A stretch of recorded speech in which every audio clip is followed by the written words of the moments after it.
What would you like to hear about, sis? Oh, I don't know, Torchalore. Well, I worked. Walter ukulele. I worked in the Standard Plant of the Torrington Company. And I worked with a little guy. Well, we didn't work together. He worked in the next department in heat treat. I worked in the Centralist grinding.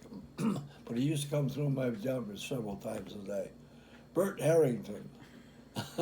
Bert wore the same shirt day in, day out, month in, month out.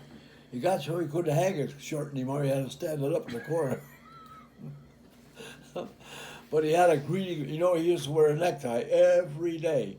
On top of that dirty, filthy shirt, he was wearing a dirty, filthy necktie. God. And one end of it would be up near his chin, the other end down around his knees. But he come over there smiling and greeting every morning. He used to say, "Handsome James, how in the world are you this morning?" I said, "Good, Bert, I'm fine." And then he came to our mechanic, a Polish gentleman named Walter Jurgelevich.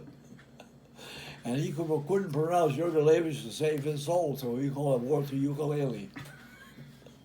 And Walter did not appreciate that at all. And, and then he met my two brothers through the basins, I think. My brother Francis was a redhead, and he got called Torchy. And Bert trimmed his name up to Torchalore. And then I had brother Joe. He's a pretty good sized guy, but all the hair was missing out of his head. And Bert used to call him Buffalo Joe, and Buffalo Joe used to get real pissed when he heard that name. But I got that same mean greeting every morning when he came up. "Handsome James, good morning to you." And you have to see Walter. "Walter, how are you?" "Ah." "Walter Ukulele, you look like a wide awake gentleman this morning." And Walter gave him the finger. But Bert was a member of St. Andrew's Las Mesas in Winston. And he used to they used to have a roast beef dinner every month.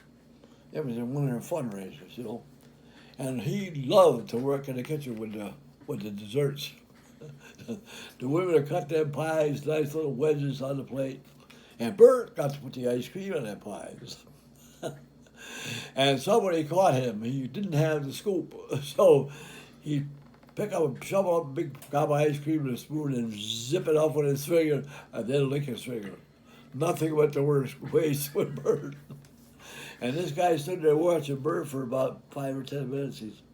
He says, "Bert, is that the only way you know how to do that?" Bert said, "Well," he said, "you got to adapt." He said, I don't have a scooper, so I got to get that off the spoon somehow." So he blew the whistle on poor Bert, and they took the dessert, the lick away from him. Well, and that hurt his feelings.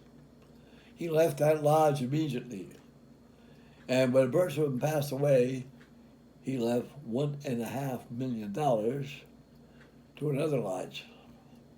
He got even with the St. Andrews boys. I should say. Yeah, but to me, he was a character. He was a great little guy. He wouldn't hurt a soul. And of course, with the zip with the finger in the ice cream, that was normal for Bert, Okay. Grace and I used to go out on Saturdays. Wait. Zip, zip.